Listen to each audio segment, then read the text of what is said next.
गायत्री महामंत्र एक बार मेरे साथ दोहराओ। ओम भूर्भुवः स्वः तत्सवितुर्वरेण्यं भर्गो देवस्य धीमहि धियो यो नः प्रचोदयात्।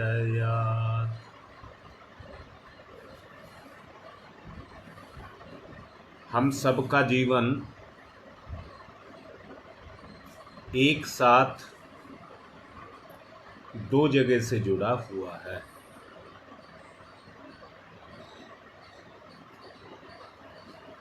संसार के साथ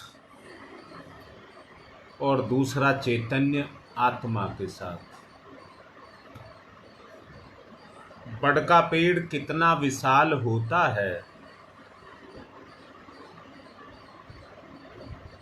पर उसका सारा का सारा विस्तार उस छोटे से बीज के अंदर होता है। अपने गुण के कारण वो पृथ्वी में से केवल उसी अंश को खींचता है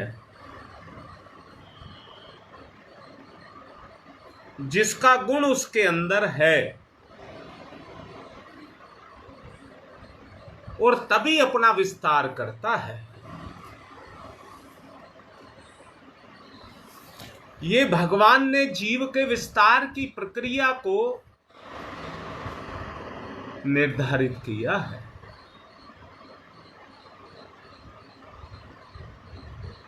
बड़ का पेड़ अपने जमीन के विस्तार को, जड़ के विस्तार को अपने ऊपर के विस्तार के आधार पर निश्चित करता है, अर्थात जड़ें कितनी फैलाई जाएं, इसका निर्धारण वो अपने ऊपर के, जो जमीन से ऊपर का हिस्सा है, उसके अनुसार अपना विस्तार करता है। जमीन में से खाद, पानी और जो उस पेड़ के लिए उपयुक्त गुण है, वो सब जमीन से खींच करके वो अपने डाले, डाली, पत्ते, फूल, फल सब में भरता है। एक सुनियोजित और सुनिश्चित प्रक्रिया उसके तन पर काम करती है।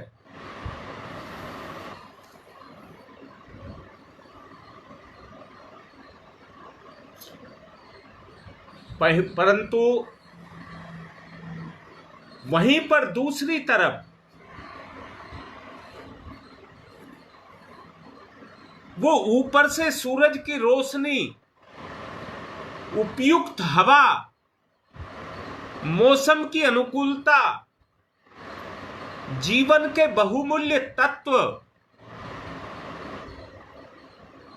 उन सबको भी लेता है और अपने अभीष्ट अनुदानों को, ईश्वर के अभीष्ट अनुदानों को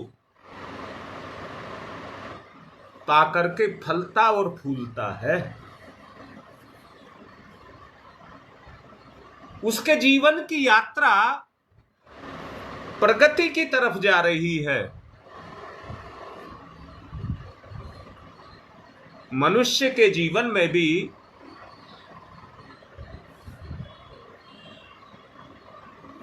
हारीता, निश्चित बात ही यह है कि गुण गुण पे ही काम करता है। अभी मैंने बरगद की बात की है, अब मैं आप लोगों की बात कर रहा हूं। जरा ध्यान से समझने की आवश्यकता है। मनुष्य के भी दो संस्थान हैं। पिछले दिनों आपको बताया गया था, शरीर और संसार पर आपके मन का अधिकार है।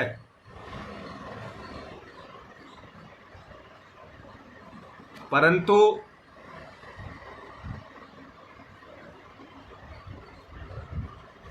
आपकी चेतना पर आपके अंतःकरण का अधिकार है।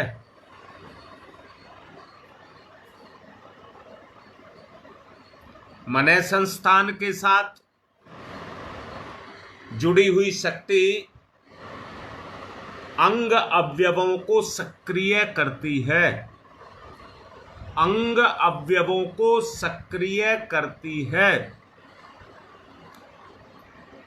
और जीवनी शक्ति, प्राण शक्ति, रासायनिक शक्ति उनकी विशेषताओं को बटोर करके इस शरीर को देती है। शरीर को समुन्नत स्वस्थ बनाने का दायित्व तथा इसकी भौतिक आवश्यकताएं उनके संतुलन के लिए उत्तरदायी बनकर के रहती है। स्थूल शरीर की संरचना, जो स्ट्रक्चर इसका बना है, उससे बढ़कर के भी दूसरा स्ट्रक्चर है जिसको सूक्ष्म जगत कहते हैं।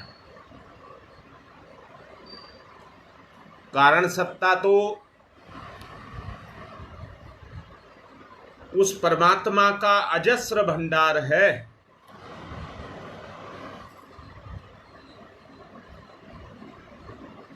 जो अद्भुत विशेषताओं को लेकर के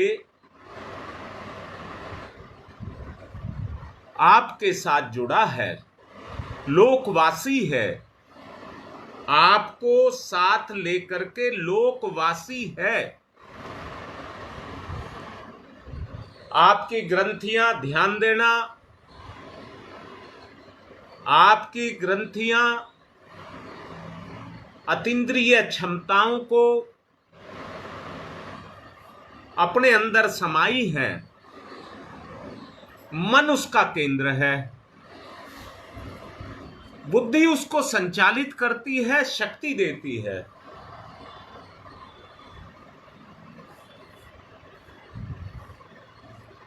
बहिरंग को देख करके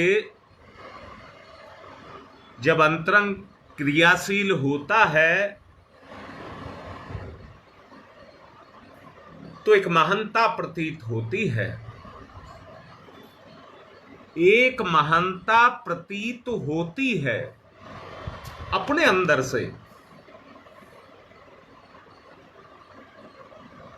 जैसा बहिरंग को देखने पर बड़प्पन का मूल्यांकन करने वाले को दृष्टिगोचर होता है, यह ईश्वर प्रदत्त, यह ईश्वर प्रदत्त उस भंडार का सुनियोजन है जो पेड़ को अपनी जड़ों के माध्यम से मिला।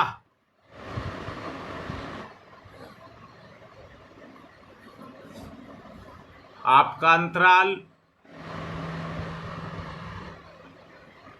जो प्रसुप्त अवस्था में पड़ा है, वो उस ईश्वर की सारी विशेषताओं को अपने में छुपाए हुए है। प्रयास ये किया जाए कि किसी तरह से अंतरंग को जागृत किया जाए।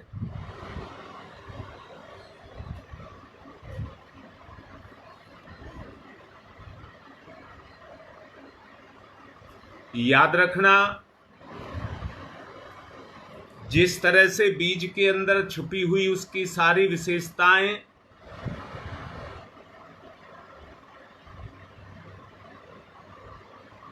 धरती को पाकर के सक्रिय होकर के उसको स्थूल रूप दिला देती हैं, उसी तरह से शुक्राणु के अंदर छुपा हुआ एक व्यक्ति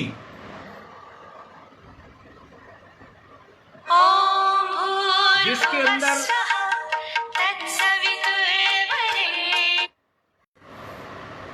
जिसके अंदर उसका संपूर्ण व्यक्तित्व उसके अंदर समाया हुआ है,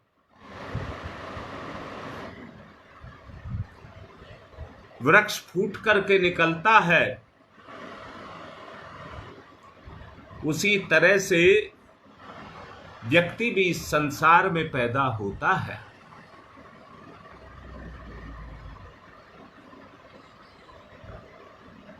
मानवीय अंतराल के संबंध में यही कहा जा सकता है कि उसका प्रकटीकरण श्रम साध्य है।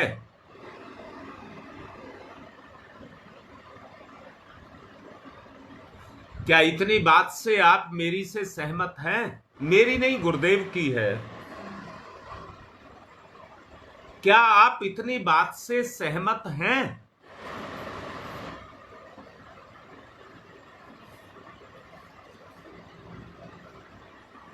यदि हां, तो यहां से एक आयाम और जुड़ता है,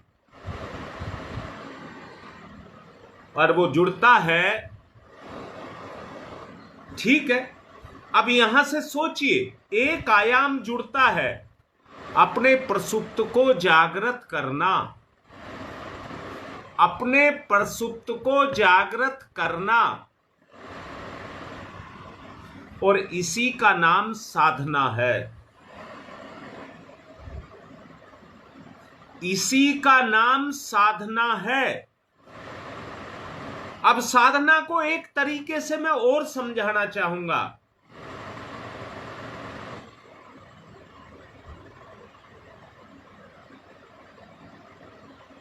वो समझाना मेरा ये है, साधना किसे कहते हैं?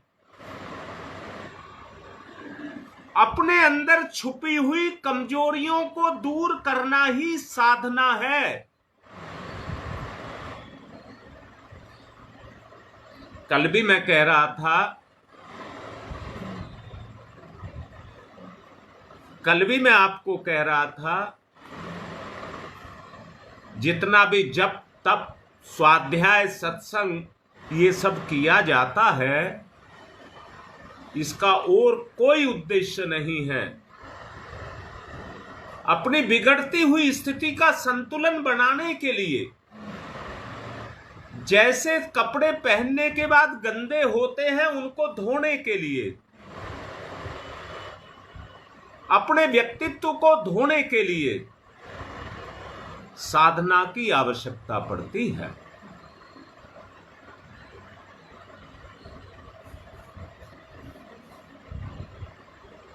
पेड़ की तरह से मनुष्य के जीवन में भी एक ऐदृश्य रस इस स्थूल शरीर के अंदर काम करता है। रस कहा है मैंने, जिसको हमारे ग्लैंड्स छोड़ते हैं, पैदा करते हैं, और उनके कारण हमारी अतीन्द्रिय क्षमताएं जगती हैं।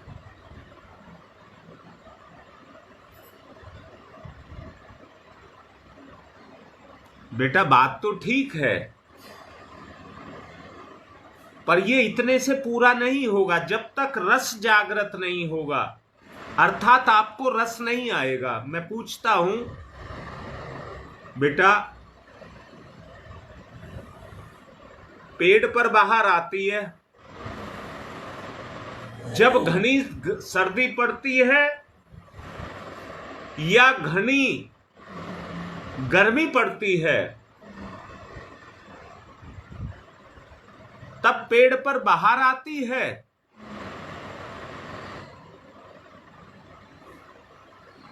या पेड़ पर तब बाहर आती है जब बरसात होती है, दबा करके सर्दी पड़ रही हो तो सर्दी के कारण पत्ते झुलस जाते हैं, और गर्मी पड़ रही हो तो गर्मी में भी झुलस जाते हैं। बरसात में बाहर आती है। अब लाडले बेटा, और मैं क्या कह रहा हूं, इस जीवन में रस की बरसात हो। मैंने अभी कहा था, पत्तों के माध्यम से धूप, हवा, गर्मी, वो सब कुछ लेता है, मौसम का प्रभाव भी लेता है और वातावरण का प्रभाव भी पाता है।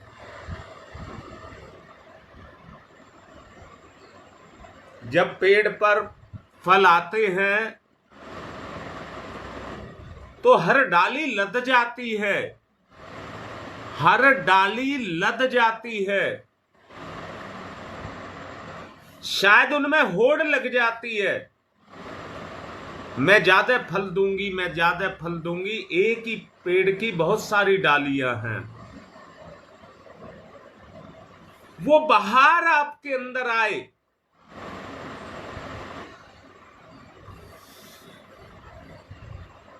जीवन का दूसरा पक्ष भी है।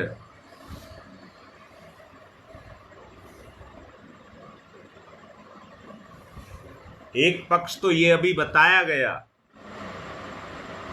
जीवन का दूसरा पक्ष उससे ज्यादा महत्वपूर्ण है।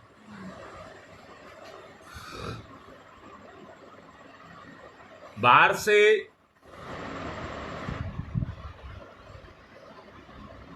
बरसात होती है,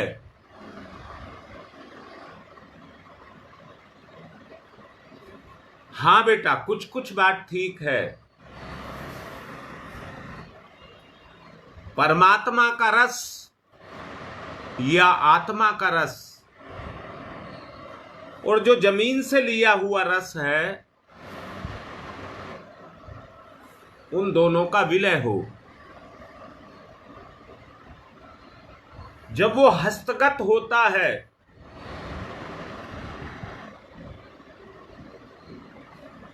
देखना, हम स्थूल की कीमत तो समझते हैं, परंतु अपने सूक्ष्म शरीर की शक्ति को नगण्य समझते हैं, जबकि वो शक्ति अनंत है, नगण्य नहीं है, अनंत है। सूक्ष्म की शक्ति अनंत है, पर हम उसकी कीमत को पहचान नहीं पाते, नहीं पहचान पाते।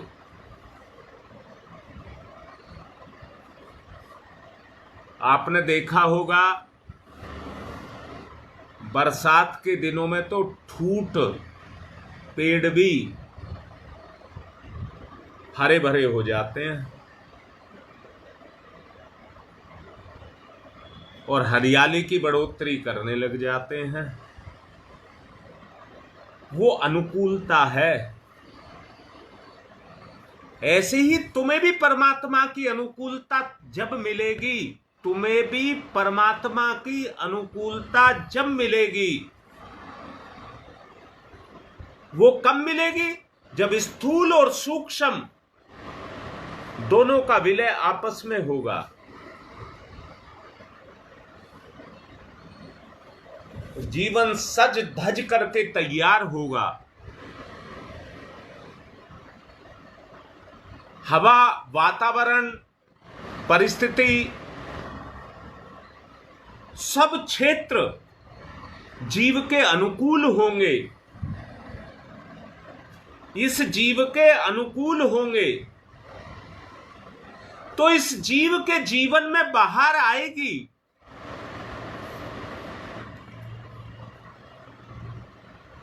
और पेड़ की तरह से ये भी फलने फूलने लग जाएगा। यहां निचोड़ की बात ये है,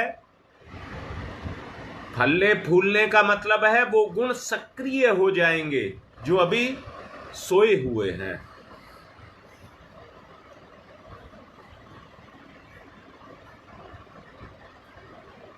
एक अंतर को समझने की आवश्यकता है। आदमी की बराबरी नहीं की जा सकती। आपने देखा हो बंगाली और पेशावरी आदमी की काया में कितना अंतर है। रायपुर और हरियाणा के बैलों के शरीर में कितना और उनकी फुर्ती में कितना अंतर है। मैसूर का चंदन महकता है, राजस्थान का नहीं महकता। हिमालय में जो देवदारू के पेड़ होते हैं वो आंध्र प्रदेश में पैदा नहीं होते।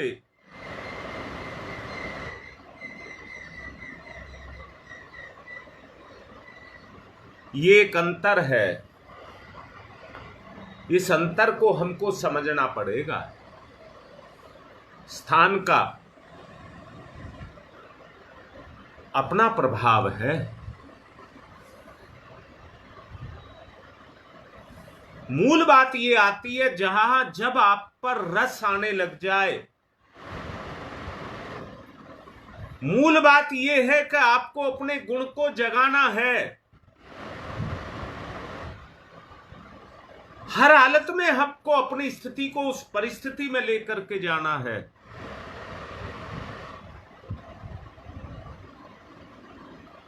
ध्यान की तरफ जाएं।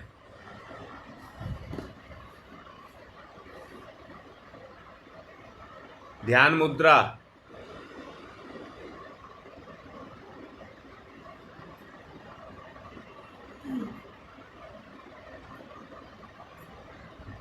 योगेश बेटा,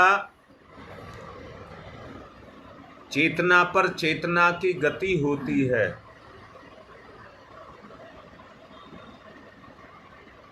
तुम पति पत्नी हो,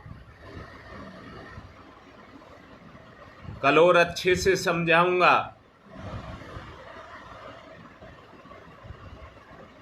मन में पवित्रता और अंतःकरण में श्रेष्ठता,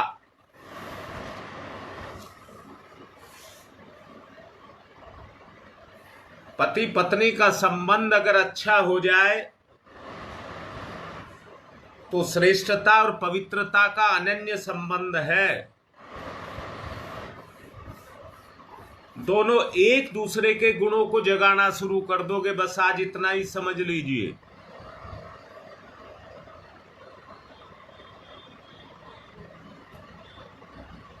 ध्यान मुद्रा। चेतना की गुण में गति, चेतना की गुण में गति, गुण में गति। बकवास नहीं करना, गुण को जगाना है।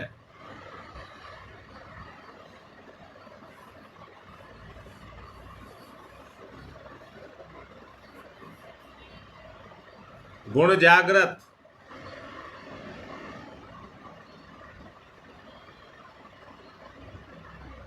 चेतना जागृत, मैं जागृत, भगवान जागृत।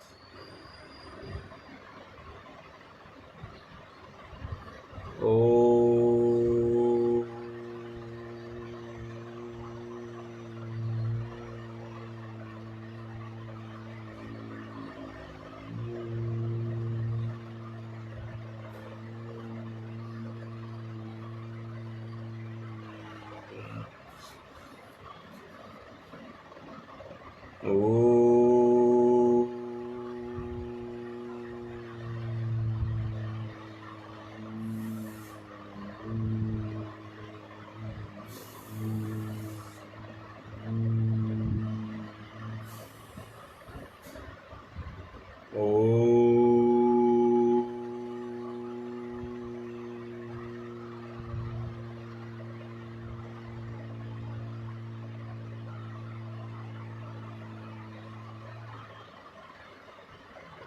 ओम।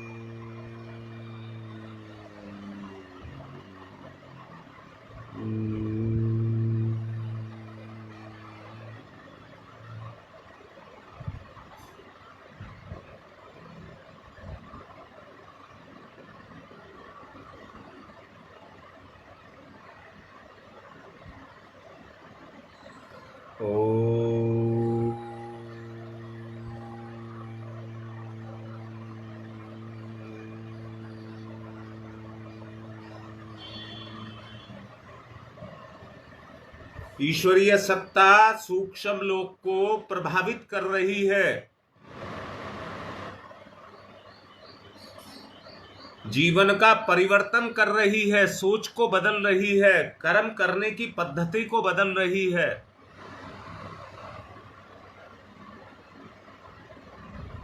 शक्ति का जागरण। ओम भूर्भुवः स्वः। सर्वत्र गुण से ओतप्रोत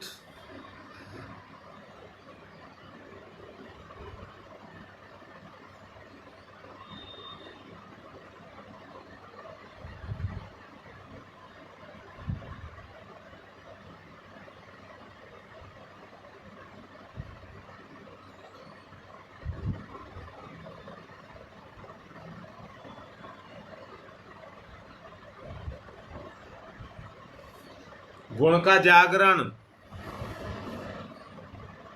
ओम भूर्भुवः स्वः। तीनों लोक जागृत।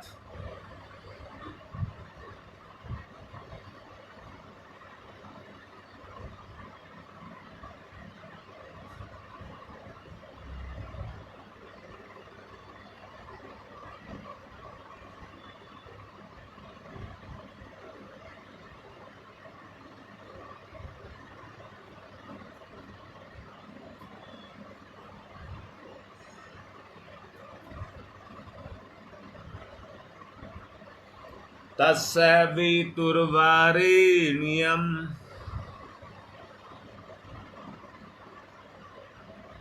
तस्य वितुर्वरेण्यम्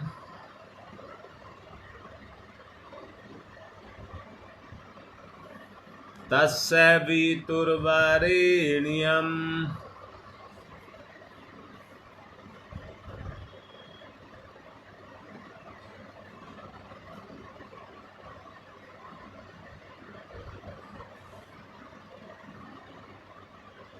तस्य वितुर्वरेण्यम्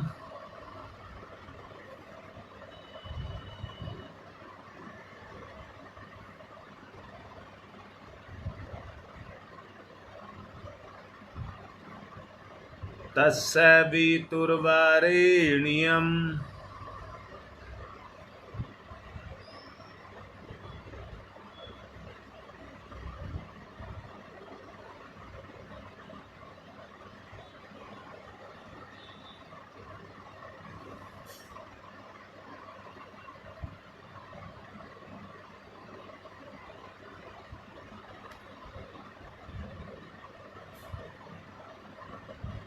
तस्य वितुर्वरेण्यम्। उसी तेज को वरण करें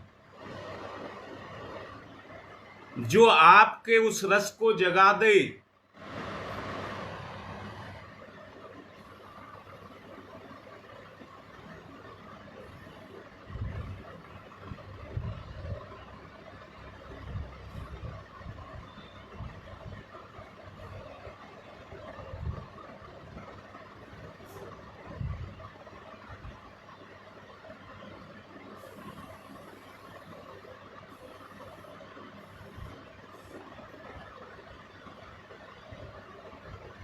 भर्गो देवस्य धीमहि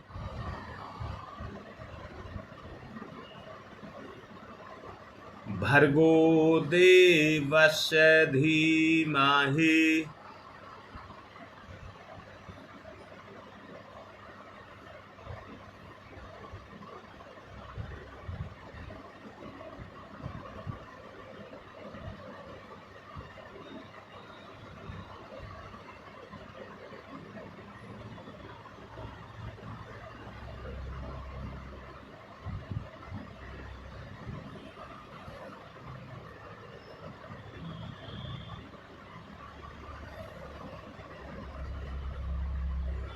भर्गो देवस्य धीमहि।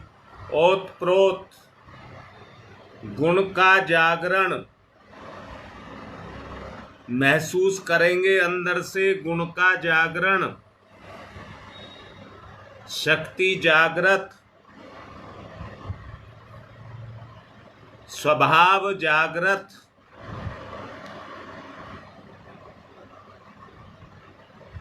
गायत्री शक्ति स्वभाव में जागृत,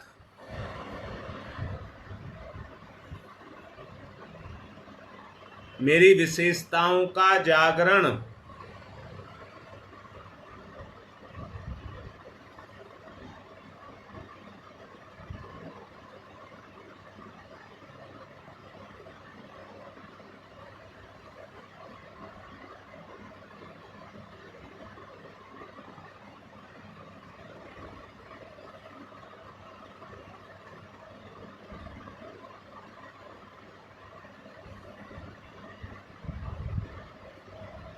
भर्गो देवस्य धीमहि।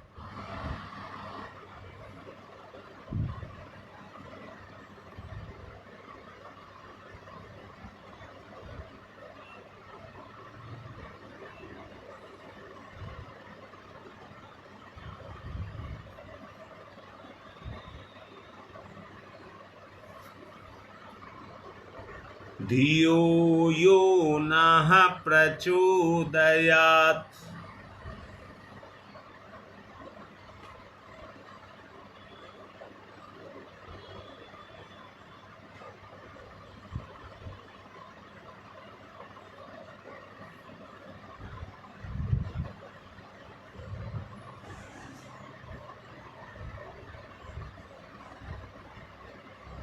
ओम भूर्भुवः स्वः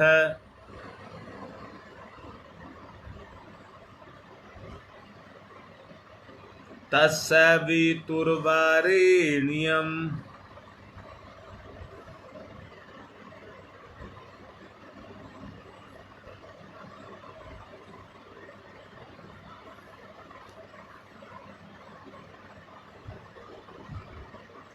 उस शक्ति के केंद्र को झकझोरें, अंतःकरण को झकझोरें,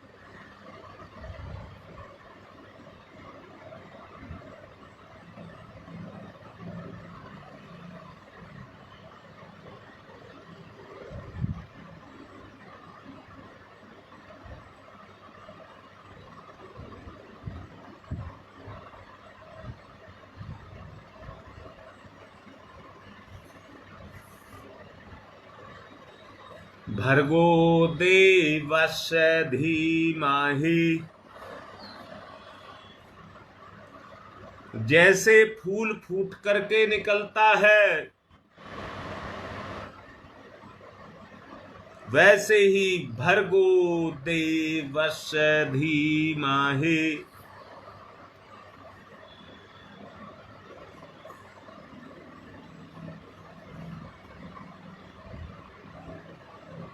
धियो यो नः प्रचोदयात्।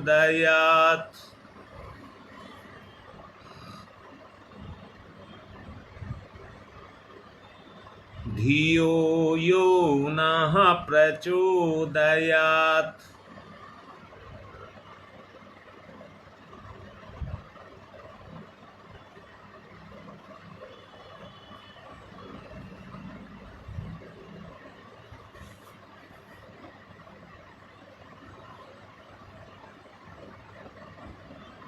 ओम भूर्भुवः स्वः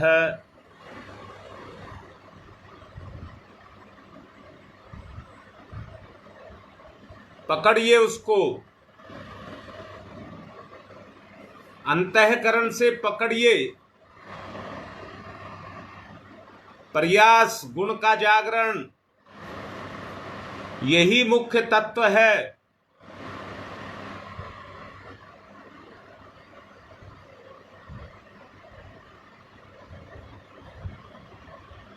ओम तो सब जगह है, सबके अंदर है। उस तत्व को जागृत कर लें, क्रियाशील कर लें। तस्य वितुर्वरेण्यम्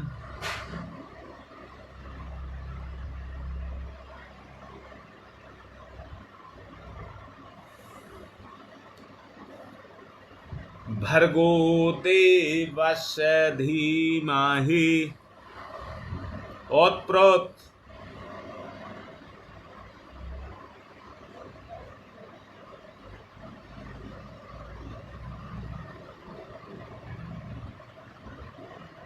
धियो यो नः प्रचोदयात्।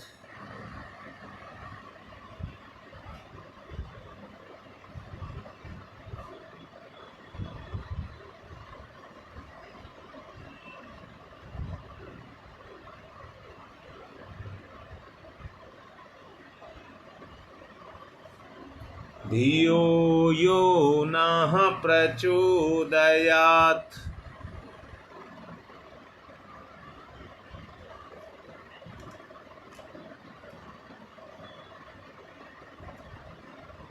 जीवन की गति, जीव की गति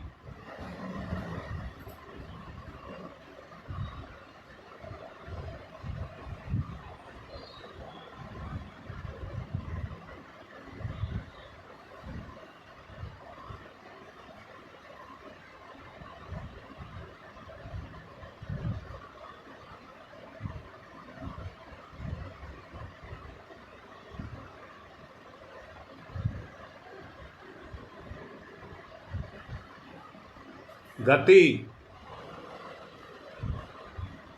ओम तमसो मा ज्योतिर्गमय। ओम तमसो मा ज्योतिर्गमय।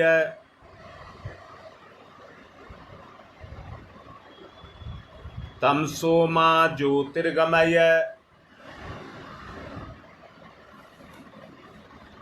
असतो मा सद्गमय।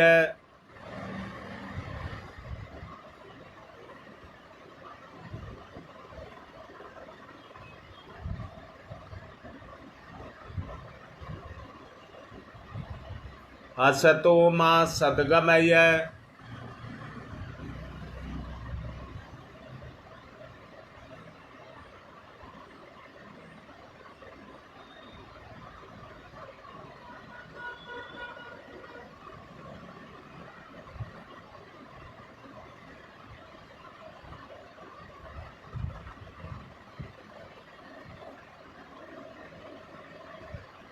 असतो मा सद्गमय। मृत्योर्मामृतं गमयः। मृत्योर्मामृतं गमयः।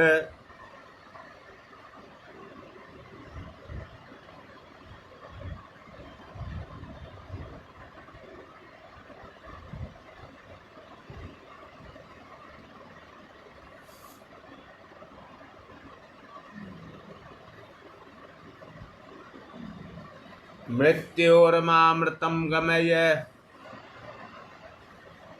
तमसो मा ज्योतिर्गमय ज्योतिर्गमय ज्योतिर्गमय। असतो मा सद्गमय सद्गमय सद्गमय। मृत्योर्मामृतं गमय अमृतं गमय अमृतं गमय। दोनों हाथ रगड़िए, मुख पर फिराइए। नए स्वरूप का जागरण, नए गुणों का जागरण, नए जीवन की शुरुआत महसूस करिए, अभिव्यक्ति करिए। अंदर से महसूस करिए और अभिव्यक्ति करिए। जीवन में निखार।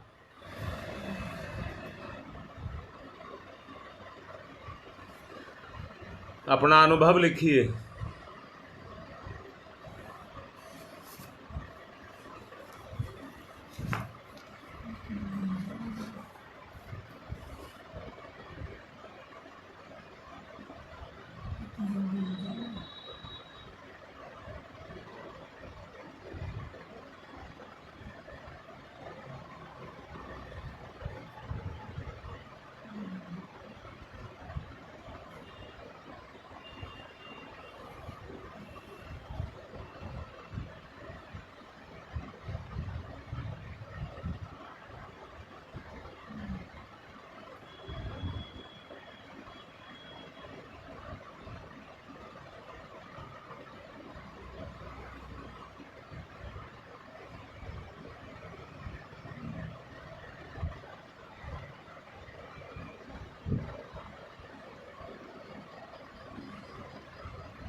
निखार,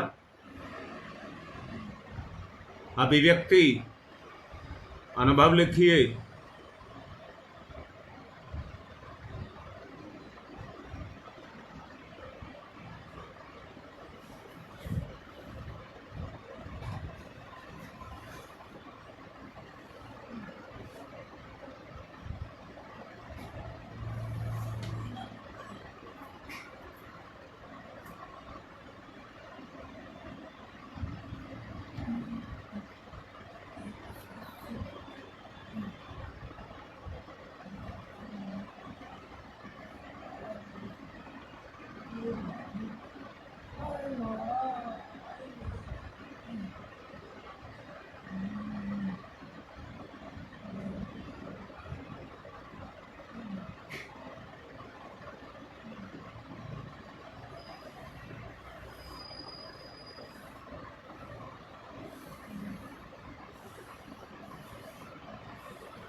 चलो आज की बात समाप्त करता हूँ।